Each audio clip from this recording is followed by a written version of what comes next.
I have 6 o'clock, and I'd like to call the January 6, 2025 Board of County Commissioners meeting to order. I do recognize the quorum. At this time, Vice Chairman Thomas will lead us in the invocation. Let us pray. Our most kind and dear Heavenly Father, we come to you tonight grateful for the opportunity to come together as a board, as a county, to make decisions that will hopefully improve our county, God. We ask you to be with this group, be with this board, give us the wisdom to lead as only you would want us to lead. Lord, I want to ask you to be with all our first responders, our EMS, our deputies, our police, our fire. God, be with every single person that answers the call to keep us all safe. God, we ask you to be with our troops overseas that are watching over us and taking care of us so we can live in a free country, God. God, we ask you just to watch over us, just forgive us of all our sins, and just lead us, guide us, and save us. In your heavenly name I do pray. Amen. Amen. And Commissioner Ellison will lead us in our Pledge of Allegiance. Pledge of allegiance to the flag of the United States of America and to the republic for which it stands, one nation, under God, indivisible, with liberty and justice for all.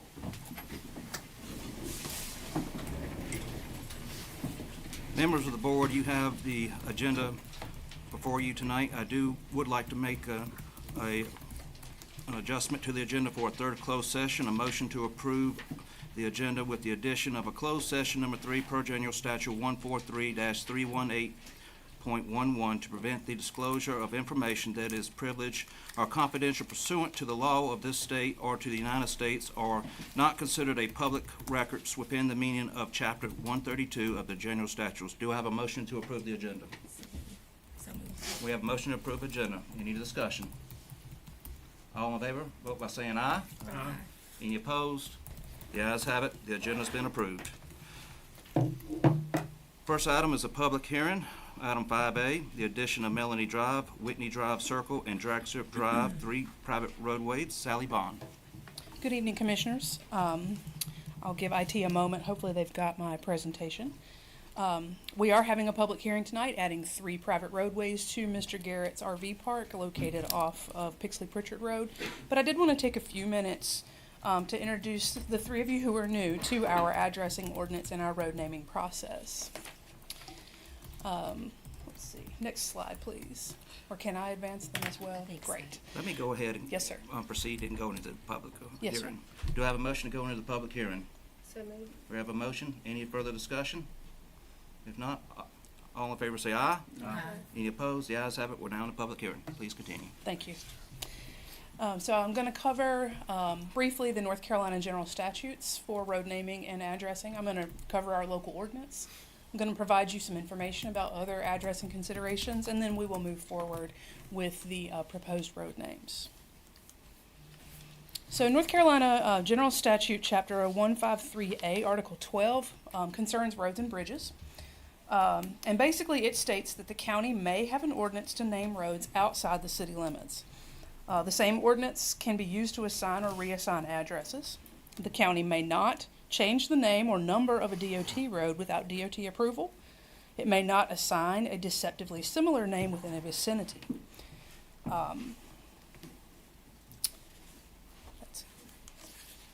The statute continues to state how the county may proceed with a road naming by requiring a public hearing or alternatively by recording a road name on a plat. Names can also be approved by that plat review officer. They typically bring that to me, and then it gets recorded on a subdivision plat, which is then recorded at the Register of Deeds, and you all choose the plat review officer. So in one way, shape, or form, you all have control over these names. The remainder of the statute outlines the rules for sharing this information. So what does all that mean in plain English?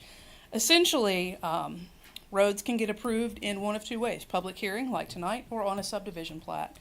According to the general statute, roads must be uniquely named, non-offensive, and shared. Those names need to be shared with DOT, nearby cities, and the local postmaster. So, as allowed by those statutes, we do have a local ordinance. It was adopted in 1994. If you lived here then, you might remember when your route and box number changed to an address and street number, or street name. That ordinance was adopted in 94, rewritten in 2013, and amended in 18 and 21. That ordinance is available for viewing on the Person County GIS website. If you really need something to go to sleep by tonight. It's quite dry. So the ordinance essentially provides a local standard and pattern for road naming and address numbering, and that is primarily for the benefit of a lot of the men and women you see in here. They need a predictable and understandable way to get from point A to point B in this county should you call 911. We have certain rules, like as you're driving down the road, an odd number is on the left, an even number is on the right. We don't use northeast, south, and west in the name of a road if we can help it.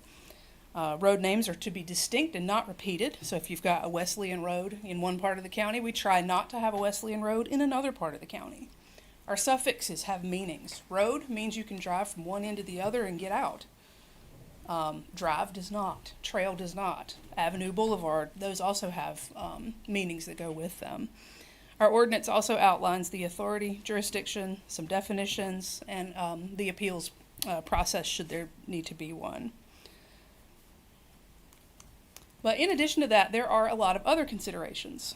For example, the U.S. Postal Service prohibits duplicated road ranges within a zip code. Okay, Sally, what does that mean? Every single zip code except 27573 exits this county. So therefore, when we name a road, we have to look into the nearby counties to make sure that we're not duplicating things in those counties. Rougemont, for example, is in 4 counties. So we know all 4 of those address coordinators and talk to them regularly. There is also a National Emergency Number Association that has released a set of standards called Next Gen 911. We are required to reach and maintain a 99% compliance with this program. And that program has different rules than either the general statute or the local ordinance. It requires no duplicated road ranges within 5 to 7 miles of the county, so possibly outside the zip code up into Virginia. You have to have sufficiently long names, 5 letters or longer, and then globally unique addresses. Every single address in this system has to be unique across the planet. We try very hard to achieve that.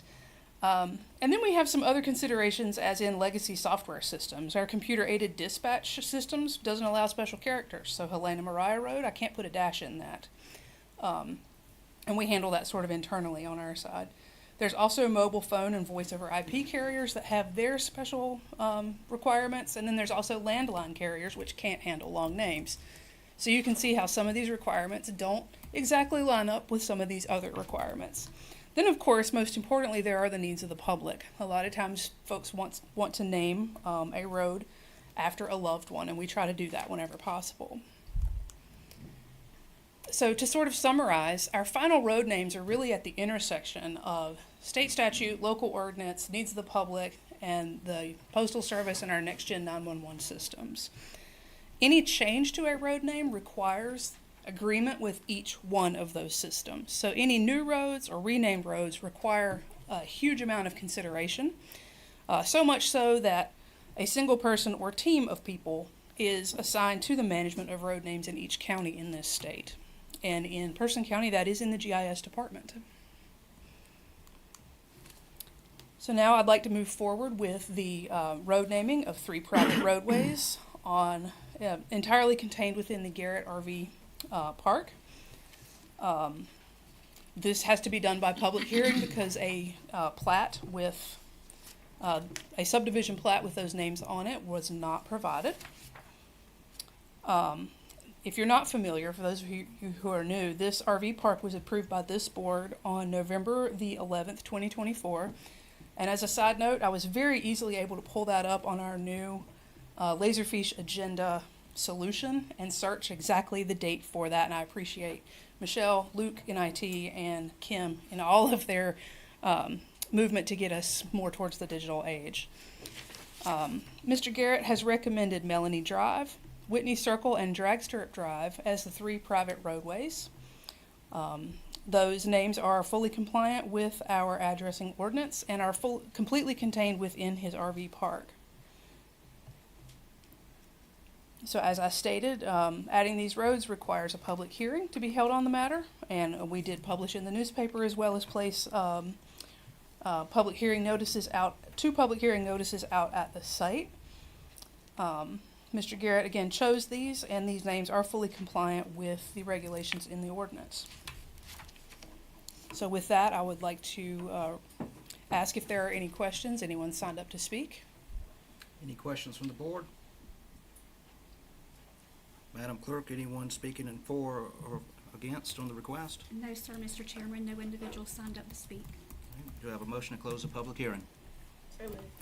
All right, we have a motion. Any further discussion? All in favor, vote by saying aye. Aye. Any opposed? The ayes have it. The public hearing has been closed.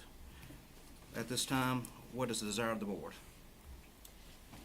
Thank you, Sally, for being here tonight and being so thorough and giving me the confidence that you've done everything that's required to make sure this is right and good to go. And with that, I would move for approval.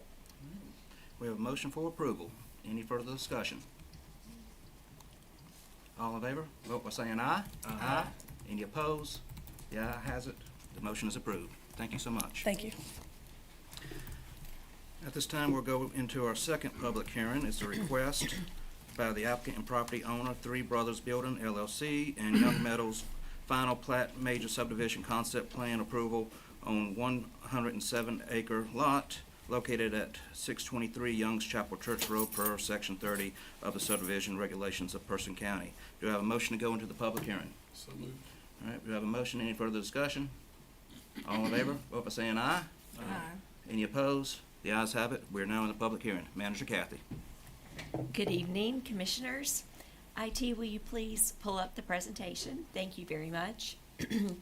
This is a public hearing to consider a major subdivision, SUB 0124. This is a concept plan application. To give you a little bit of history, and first let me say I am presenting this item on behalf of planning staff.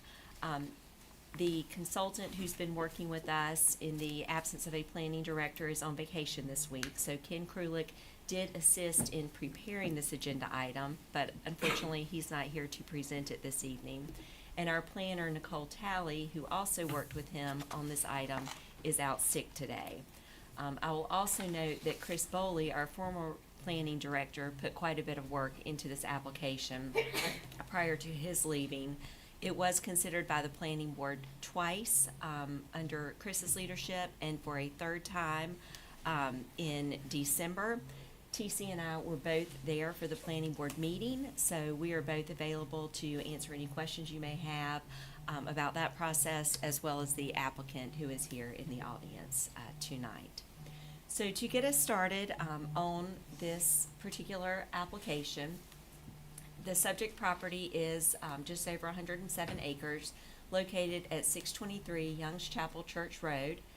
You do have maps in your agenda packet, and we'll take a look at those. It's located along the east side of Young's Chapel Church Road. It has growth areas, future land use designation with a rural conservation zoning designation. So per Section 30 of the subdivision regulations, the major subdivision concept plan needs planning board review and board of commissioners approval. So at the third meeting of the planning board did recommend approval to the commissioners for this particular application. It did take a few times to get to that point because at the second meeting they had deemed the application incomplete and asked the applicant to come back with additional information.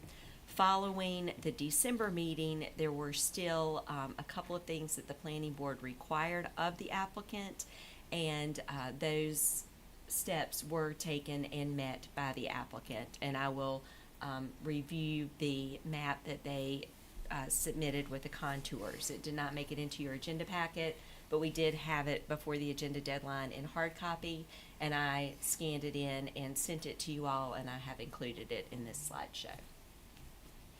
So the applicant followed the application process, complied at each step in the way with what was needed to be considered to complete their application and meet the ordinance requirements. So the proposed use for this major subdivision is consistent with the comprehensive plan and county ordinances. So moving ahead, this is an aerial photo of the parcels that are part of this application. This map does show on the future land use map the designation that we reviewed earlier of growth area. This does show the current zoning as rural conservation. This map shows the subdivision of the land.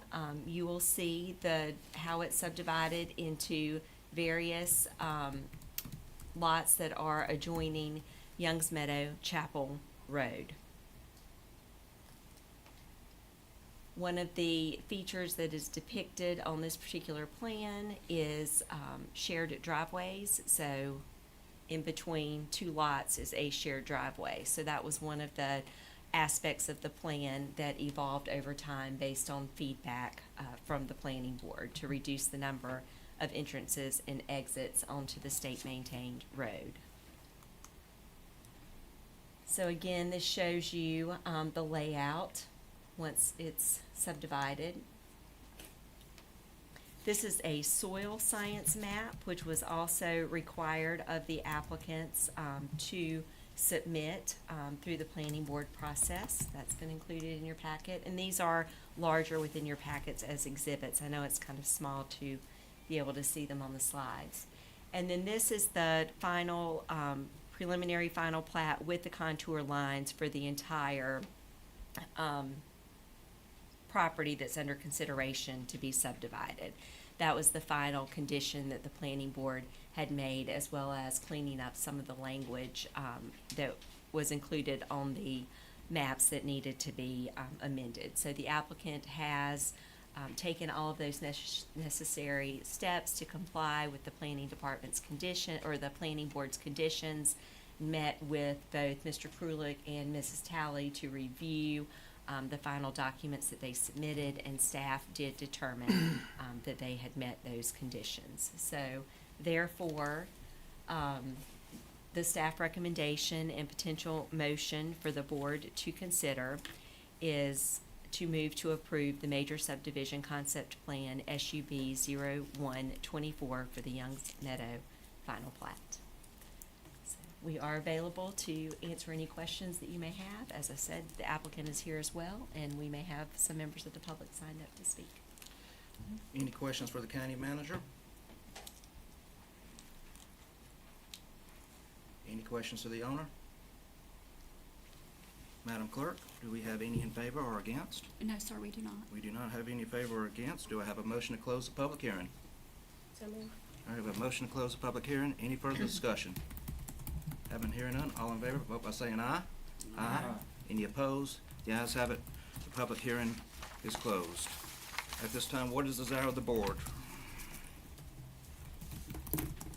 Make a motion to approve the major subdivision concept plan sub 0124 for the Youngs Meadow final plat. All right, we have a motion for approval.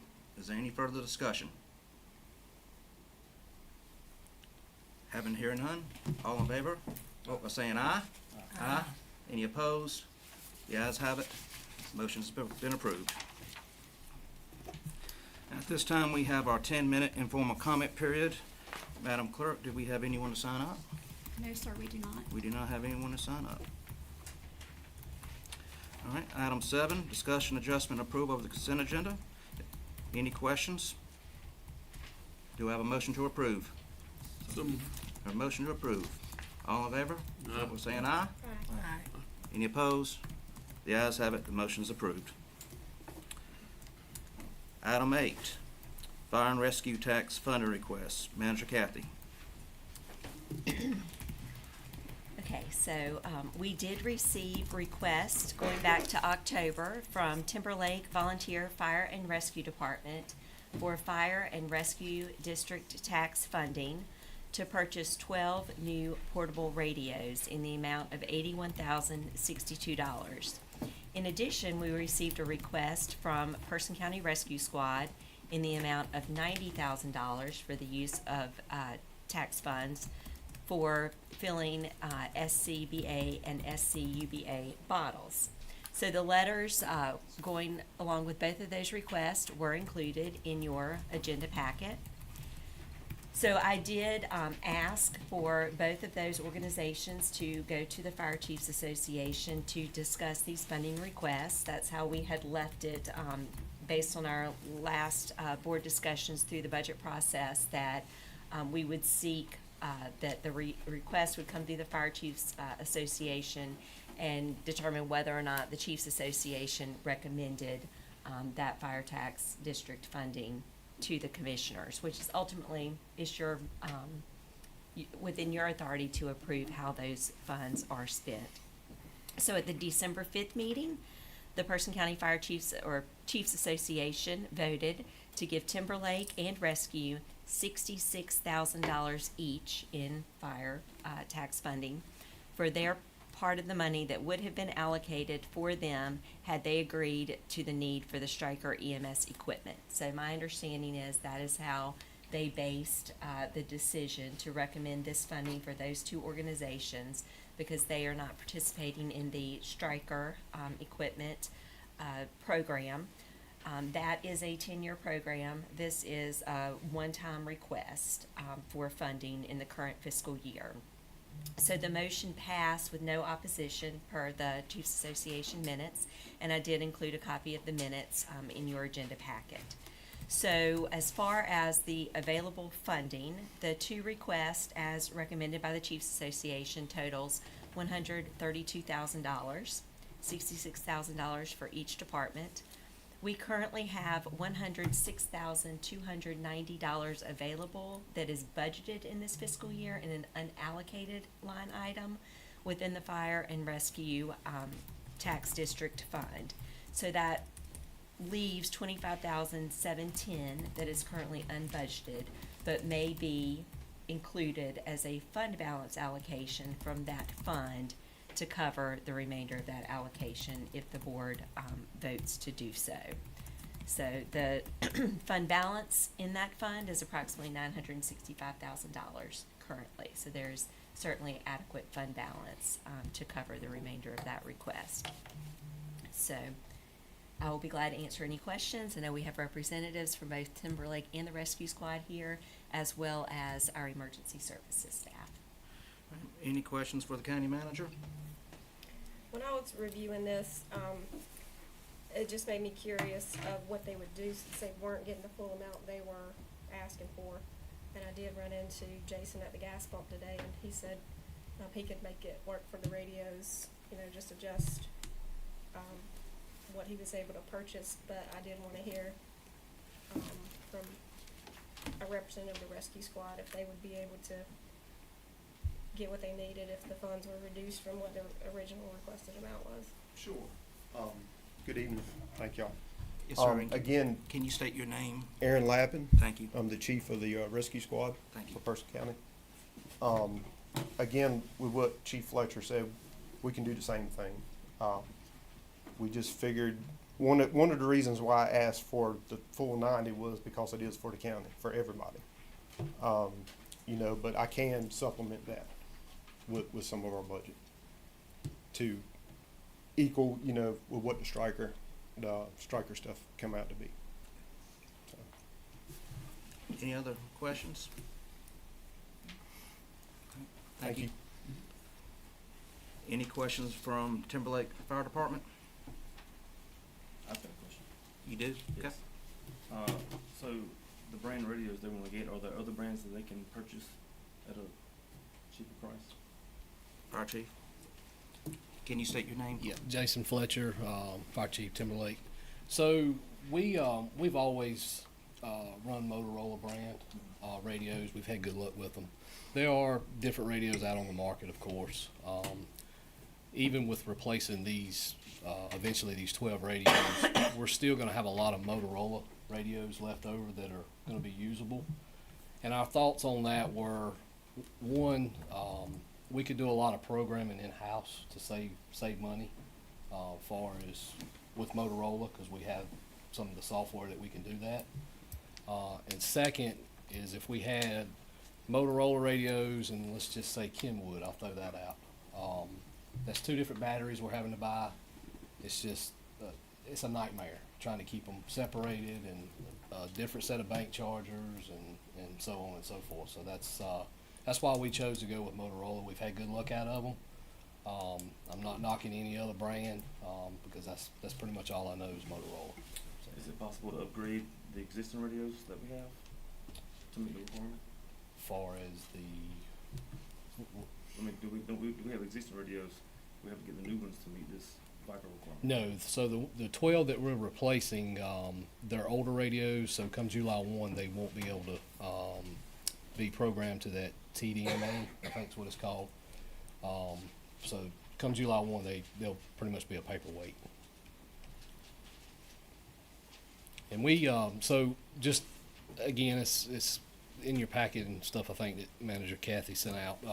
So we put a radio in every seated position of our apparatus. That's our lifeline when we run these structure fires or anything like that. You know, members grab a radio when they go inside a burning building, and that's their way of communicating. You know, it's kind of like you don't want to, you know, kind of lack a little bit and go buy a cheaper version and not know if it's going to hold up. We've had good luck with Motorola, so that's why we're. Do the other stations have? I don't know what do they the other have. stations have? We did bring it up at the Chiefs meeting per Manager Kathy's request. If anybody else was in the need, there was a little discussion, but it didn't really go anywhere. So, but it did get brought up per her request. So, as far as I know, everybody's good with that.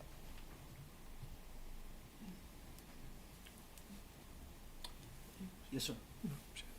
I just wanted to know, I know that Timberlake has their reasons for sticking with Motorola, but since Kenwood was mentioned, I know I had approved a PO recently for emergency services. They have moved to the Kenwood radios, so the price point for those radios is much less. So as far as the portable radios that the county emergency services department is purchasing for their use, it's closer to $2,000 per radio for the Kenwood model. So they found that too integrates with the Viper network and has met their needs so far. Are there different ratings for what they do with fire and? I know that both models are compatible. I think they're both on the list that you had provided within the agenda packet as possible models that would work on the system that we use. I don't know enough about the differences between the models to be able to respond to that. So we don't know if the other departments are going to have to make a request similar to this in the future, so their radios meet the requirements. From what I gathered at the last Chiefs Association meeting, there was a little discussion on it, but nobody come out and said, "Hey, we need X amount or whatever." So.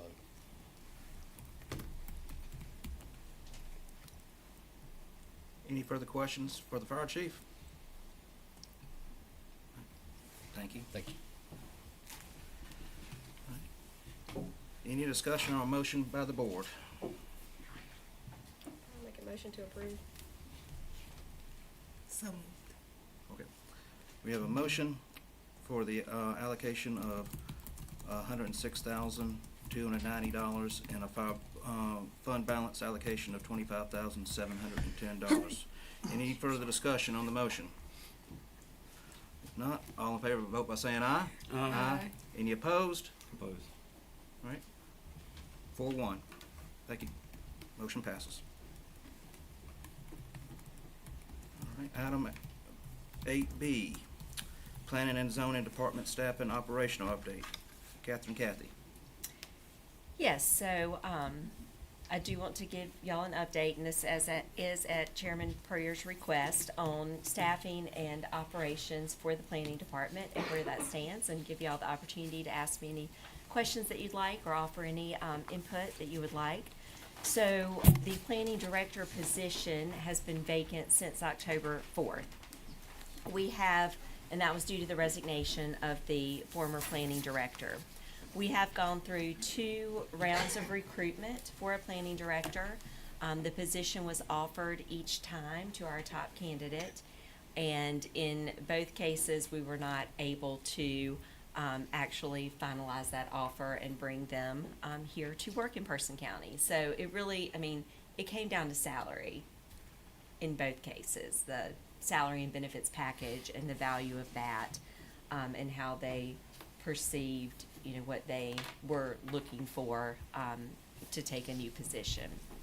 So that did not work out. We have reopened advertisement for the planning director position, so it was reposted on Thursday with a closing date of January 20th, I think. It's the Monday. I don't remember the exact date. Let's see. Yes, Monday, January 20th. So, as I mentioned before, Ken Krulik, who is retired planning director from Warren County and currently is a contractor through the Carter Council of Governments, has been helping us sporadically. He has mainly supported our planning staff through the Youngs Meadow subdivision process, and has also been working with them on Duke Energy's application for a conditional district rezoning, which will go before the planning board for consideration on Thursday. So he's worked closely with staff on reviewing those applications, following up with the applicant, getting all of the logistics in place for each of those meetings, and has been very helpful with that. The staff that we have in place is our planning technician, Mickey Brandon, who does provide direct customer service at the front desk within the planning department. She's been with the department for not quite a year and a half now. And then we have a planner, Nicole Talley, who was joined the department at the beginning of October. So she is very new to the department. The 2 of them have kept the day-to-day operations moving forward through sickness and through the holidays. We acknowledge that there are some applications where the approval is taking longer than it has in the past when we were fully staffed with 3 employees. So I think that's understandable. It may not necessarily be acceptable. We have been trying many different avenues to kind of get through that backlog of applications that's in place.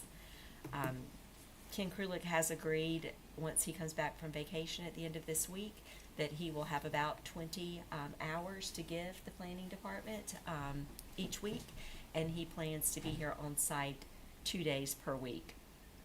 So let's see, I've also spoken with State Code Enforcement, which SCIE, I'm not sure what the acronym is, but State Code Enforcement, they are the company that we contract with for our zoning code enforcement officer.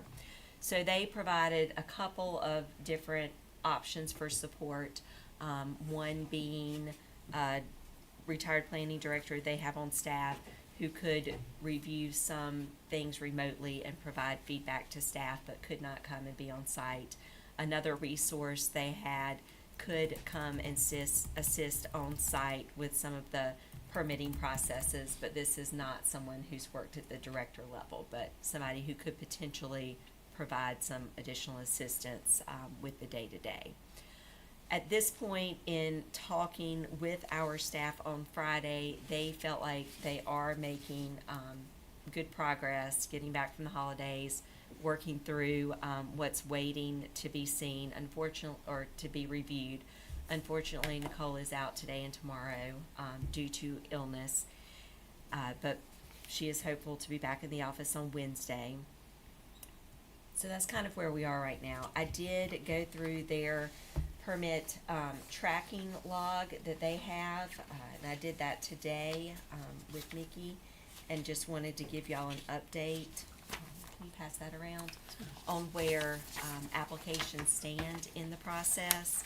So since October 7th, there have been 59 work days. Staff has issued 69 residential permits. There's one that's currently under review and 8 that are waiting additional information, either from the applicant, like in terms of paying a fee, or providing some additional details, or they're being reviewed by our stormwater engineers, or environmental health still has a step in their process. For non-residential permits, staff has issued 5 of those. 1 is in review and 3 are awaiting additional information. Stormwater permits, 29 have been issued, with 1 currently in review and 6 waiting for additional information. Then we have some other miscellaneous permits with 5 that have been issued and 4 currently in review. And when it comes to the plat reviews for minor subdivisions, 10 have been approved, with 3 currently in review, an exempt plan review, 10 that have been approved, 1 waiting for information, and 8 in the review. So you can see that staff has been doing a considerable amount of work with 2 employees in the office over that time frame. But I have heard from applicants who are frustrated. They don't feel like their application is moving through the process at the rate that they would expect, or they do not feel like staff is being as responsive in a timely manner as they would expect, either from emails or phone calls or drop-ins awaiting follow-up. So we can improve on that. I've not figured out the exact solution other than continuing to emphasize, that we definitely prioritize responsiveness and customer service. I think at the staff level, they do have to juggle and balance kind of the applications that are in the queue and trying to get to them as they're received and review them without people kind of jumping the line or feeling like they're giving preferential treatment or favoritism to an applicant. Again, I recognize the frustration. I know why it's there. I can say that our staff's experience is that they have been on the receiving end of that frustration as well. It's been very hard for them. They recognize that it is a problem for some of our applicants, and they feel pressure, 1, to get things done, but to get it done right and to take the appropriate amount of time to ensure that it is thoroughly reviewed and that the follow-up happens to ensure that the final product meets the provisions of the ordinance. And again, it's the whole balancing thing, trying to be fair and consistent and not reacting when somebody is upset to bringing them to the front of the line. I just want to note that there are other projects and demands on staff beyond what I've shown you in terms of the permitting numbers. You've seen the subdivision project tonight that you've just approved, so thank you for that. The conditional district rezoning that's pending. We have a text amendment application from Hyco Solar that will need to be, there will be back and forth with them as an applicant to get that to the point where it can go to the planning board for their consideration. We have the Yarborough lawsuit that is ongoing and is requiring time. Just the weekly code enforcement activities. So we're receiving complaints. If I receive them, Michelle receives them, Soil and Water might receive them, we send them to planning staff. They communicate with our code enforcement officer to investigate those. Each Wednesday they're receiving complaints themselves. And then just the daily customer service inquiries and responses required.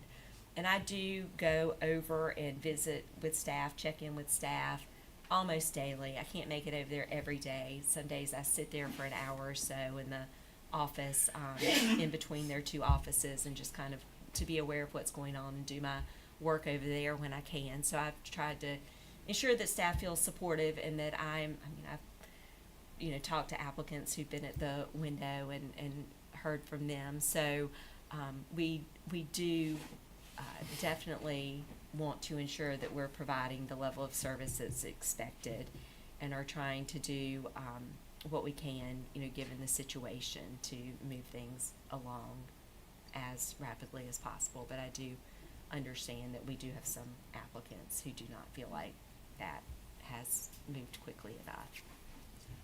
That's my update. Glad to answer any questions or provide additional information. Any questions from the board? I guess, I got 7 calls one week from different people, and it was builders who've been in this county building for decades. It was, from an engineer from outside the county, so a different perspective. One was a developer from outside the county. And, the common thread was that they thought everything was under review, and then when they would go back to check on it because they hadn't heard anything in a while, they would find that it was lacking something from a staff perspective, and they didn't know that they had been kind of kicked out of the running. And so that's one thing I think that can help is if maybe a quick review when something is turned in, and if it's done online, I guess that's not able to be triaged so much as if they bring it, but just communication. And then one was what sounded like a denial of a pre-app meeting, which typically is viewed as advantageous for both sides. And that particular engineering firm offered that they'd be glad to do that via Zoom if, that's something that would hopefully ensure that it wouldn't take a lot of staff time and drag on, or, but, what can you do when you're in the situation you're in of being short-staffed? But I would just hope that, it's being approached from a customer service oriented perspective. Right. Any other comments? Do we have someone in-house that can fill that role temporarily, aside from you? Well, I don't, and I'm not as effective because I do not have a planning background. So there are many things about the reviews that planning staff do that I do not have the expertise. We do not have anyone else on staff who has worked in a planning department and has that knowledge, as far as I know. I know that when they were both out at the same time, you said that inspections was filling in. Right, so they, what we do in those instances, if our planning staff is out, we put a sign at the window that says, please see inspection. So our permitting technicians in inspections can talk with those customers who walk up. They may be able to take a payment or take an application from them or answer some basic questions that they have or take a message so that somebody can get back to them. So we want to make sure they have someone to talk to, and they are able to answer some of their questions. But they're not reviewing applications and issuing permits. All right. Thank you for your update, Okay. and please keep us informed. Sure, I will. Thank you. Moving on to item number 8C, appointments to boards and committees. Madam Clerk. Yes, sir. Good evening, Commissioners.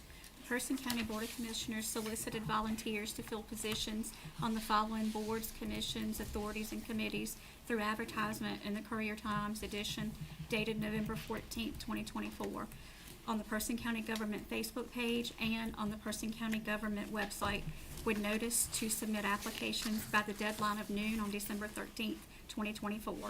I respectfully request the board nominate and appoint as deemed appropriate the following that I have submitted in your packets for review. The Board of Commissioners are encouraged to recruit citizens to fill the current vacancies for those for which no applications also have not been received. For the first board, I'll go to the Ag Advisory Board. We have 2 current positions available. We received 3 applications. 1 was for a reappointment, 2 are brand new seeking appointment. So the first was Jessica Aguilera for reappointment. Her term expired December 31st, 2024. Elaine Clayton is asking for appointment, and Stephen McFarland is asking for appointment.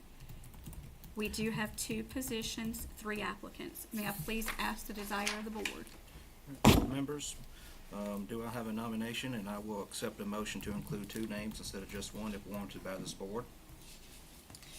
I would just want to point out that Ellen Clayton is Rosie Clayton from downstairs. She's worked, I know it was in the application that I'm sure you looked at, but she's been with the Farm Service for over 30 years, and I think she's planning to retire from there. So I would definitely think she would be an asset.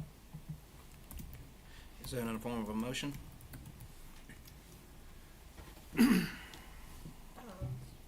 Yeah, I will make a motion to appoint Ellen Clayton and reappoint Jessica Aguilar. Okay. We have a motion for Ellen Clayton and Jessica Aguilar to the Agriculture Advisory Board. All in favor of the motion, please vote by saying aye. Aye. Any opposed? The ayes have it. The applicants have been appointed. All right, thank you. The next one we have is the Airport Commission. There's one position currently available. Henry Newell is the only applicant, or application we received. He is seeking reappointment. His term ended December 31st, 2024. May I please ask the desire of the board? Mr. Chairman, I vote to reappoint Mr. Henry Newell. We have a motion to reappoint Henry Newell. All in favor of the motion, please vote by saying aye. Any opposed? The ayes have it. Motion's been approved. Thank you. The next one we have is the Environmental Issues Advisory Committee.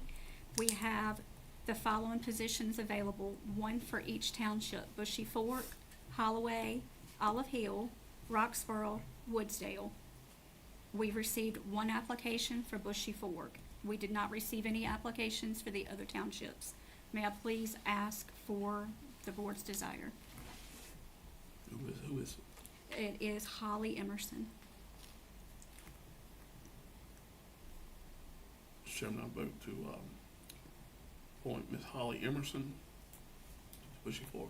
All right, motion to appoint Holly Emerson to the Environmental Issue Board Advisory Committee representing Bushy Fork Township. All in favor, vote by saying aye. Any opposed? The ayes have it, and motion's been approved. The next one is the JCPC, which is the Juvenile Crime Prevention Council. So with this one, there are multiple positions. So we have two positions currently available for a citizen under the age of 21. One may be a member of the public representing the interest of families of at-risk juveniles. We did receive one application for an individual under the age of 21. The applicant is Jacob Hess. He's seeking appointment. May I please ask the desire of the board? Motion to appoint Jacob Hess. We have a motion to appoint Jacob Hess.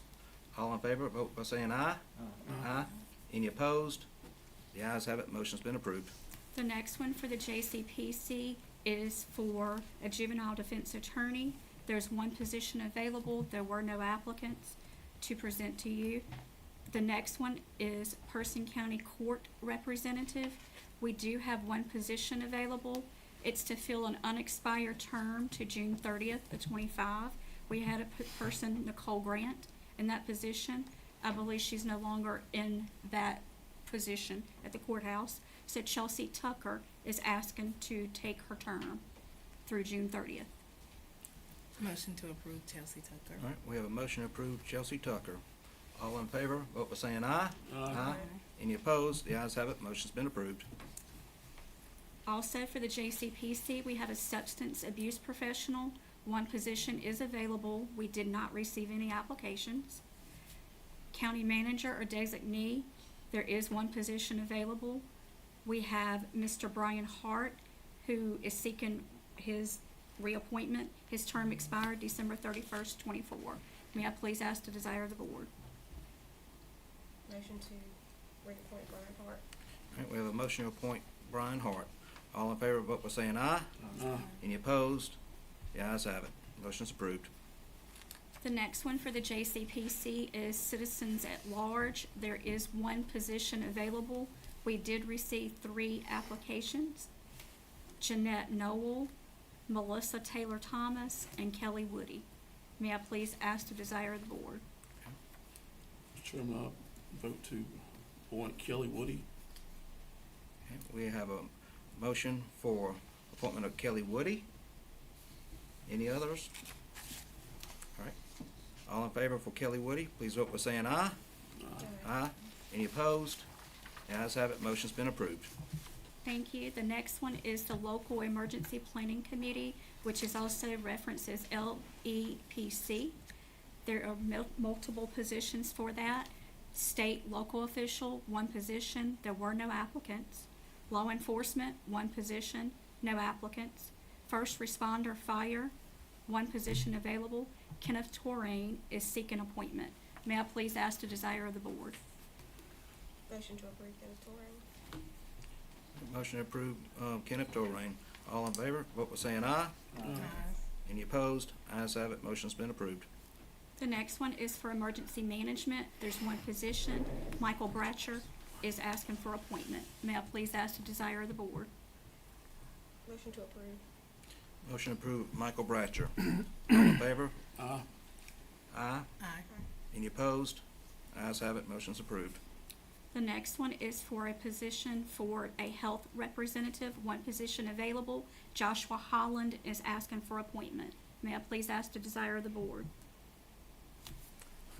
Move to approve Joshua Holland. All right, we have a motion to approve Joshua Holland. All in favor, vote by saying aye. Aye. Any opposed? The ayes have it, motion's approved. The next one is for broadcast or communication media. 1 position, Kim Strickland is seeking appointment. May I please ask the desire of the board? Motion to approve Kim Strickland. All right, we have a motion to approve Kim Strickland. All in favor, vote by saying aye. Aye. Any opposed? The ayes have it. We have 1 position for print media. As of the date of the packet being released, we did not have any applicants, so that one we're not moving forward with at this time. The next one would be emergency medical services, 1 position available. Applicant Heather Chandler, request appointment. May I ask the desire of the board? Motion to approve. All right, motion to approve Heather Chandler. All in favor, vote by saying aye. Aye. Any opposed? Ayes have it, motion's approved. The next 2, transportation, local environmental group, there were no applicants. Community group, there's 1 position, Jason Torian, request appointment. May I please ask the desire of the board? Motion to approve. Motion to approve Jason Torian. All in favor, vote by saying aye. Aye. Any opposed? The ayes have it, motion's approved. The next one is other or at-large community member. There's 1 position available. We did receive 4 applications. Donald Aarons, Joshua Carver, Stephen McFarland, Gerald Wallace. May I please ask the desire of the board? I move to approve Stephen McFarland. All right, we have a motion to approve Stephen McFarland. All in favor, vote by saying aye. Aye. Any opposed? The ayes have it. We did not receive 1 for the Roxborough Person County Rescue Squad. The next one is Person Memorial Hospital, 1 position available. Eric Kaplan, request appointment. May I please ask the desire of the board? Motion to approve Eric Kaplan. Motion to approve Eric Kaplan. All in favor, vote by saying aye. Aye. Aye. Any opposed? Ayes have it, motion's approved. The next one is Person County Chiefs Association, 1 position available. Roger Witt, request appointment. May I please ask the desire of the board? I move to approve Roger Witt. All right, motion to approve Roger Witt. All in favor, vote by saying aye. Aye. Any opposed? The ayes have it, motion's approved. The next 2, economic development and facility owner or operator. There's 1 position for economic development and 2 for facility owner operators. We did not receive any applications as of the date of the packet being released. The next board is the PATS Transportation Advisory. Madam Clerk. I'm sorry. Before we move on, I asked you earlier today and you didn't know the answer, but maybe since Tom's here, I was interested in how, if this was disseminated any other way than the other boards being vacant, as far as some of the internal stuff like economic development and law enforcement, and because I wouldn't think they would be looking to see board vacancies. Good evening. So basically, we had a meeting in December with the current LEPC. So we pushed it out to the current LEPC and asked those members if they were interested in remaining on the board to go ahead and put in their application once the applications became available. Other than that, it's just been me directly reaching out to people, encouraging them to apply. As the clerk said, we've had other applications come in. I don't know if it was the holidays or what, but there are other people I've reached out to, again, encouraging them to apply. The applications just did not make it in by the time the deadline for the packet to be released. Okay. Thank you. Please proceed. All right, thank you. The next board that we're gonna consider is the PATS Transportation Advisory Board. Economic Development Chamber of Commerce Representative, one position available. We did not receive any applications. Health Department Representative, we received one application for one position. Kim Adcock, request appointment. Motion to approve Kim Adcock. Motion approved, Kim Adcock. All in favor by saying aye? Aye. Any opposed? Ayes have it, motion's approved. The next is Private Industry Representative, one position available. Cindy Chandler requests reappointment. Her term expired December 31st, 24. May I please ask the desire of the board? Motion to approve Cindy Chandler. All right, well, motion to approve Cindy Chandler. All in favor, vote by saying aye. Aye. Any opposed? The ayes have it. The next one is the Planning Board. There's one current position available to fill an unexpired term to June 30th of 25. We did receive 5 applications. The first one, Joshua Carver. Second, Mitchell Long. Third, Julie Mabey. Fourth, Frank Stoltman. And 5, Scott Thomas. May I please ask the desire of the board? Mr. Chairman, I vote to appoint Mitchell Long. All right, we have a motion for Mitchell Long. Any other nominations? I'll just say, you know, this is one of the boards that we just had a discussion about, with the planning department and being short-staffed there and some challenges. This, kind of the same has been going on with the planning board in the absence of a director, with the UDO process, going on for over a year. And at the last planning board meeting, I was also preface it by saying I've attended the majority of the planning board meetings over the last 15 months or so. The county attorney had to attend the last one, well, 2 of them recently, to help give them some guidance. And it's my understanding that he's probably going to be present going forward, which is an additional cost to the county. But you know, if we need it for that guidance, that's good. But this is a really important appointment, especially while we have the UDO out there to be considered. Julie Mabey is a former planning director of the county, and she has attended a number of the meetings too on behalf of TDA. So we have a lot of good applicants here. Scott Thomas, I don't know, but he's on the RTRP RTA. So I want to acknowledge the time that all these applicants put into applying. It's great that we have so many more than we usually do. This appointment is through June 30th, so just a few months. And then I think there'll be 2 openings again. So I would encourage everybody to reapply and to stay engaged. But this one is really important for where we are right now with our planning department.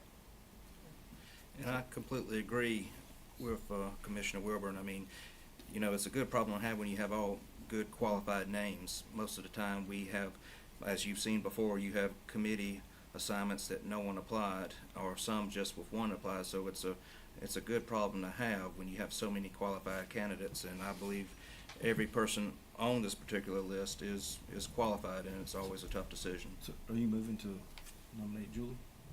Can we have multiple nominations? Yes, you may. Okay, yes. Okay, so we have a motion for Mitchell Long. We have a motion for Julie Mabey. We'll start off in reverse order of nomination. Julie Mabey, all in favor of Julie Mabey, vote by saying aye. Aye. Any opposed? No. All right, so that goes to, Ms. Maybe. what was your vote? I said aye. Okay, just want to make sure. And actually, I need to correct myself. I